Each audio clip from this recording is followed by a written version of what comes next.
এই মোটর সালে বানাবে না নাকি?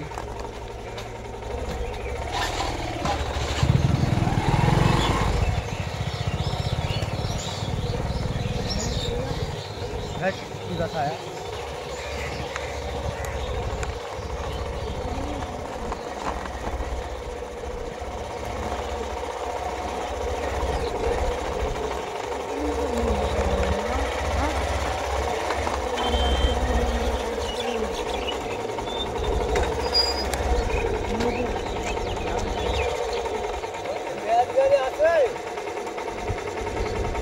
গাড়ি কত নেবে একটা ভাড়া?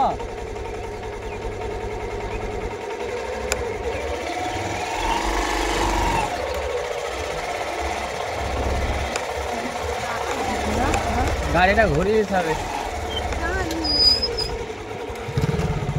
মানে চাকা বসে গেছে না ভেঙে গেছে?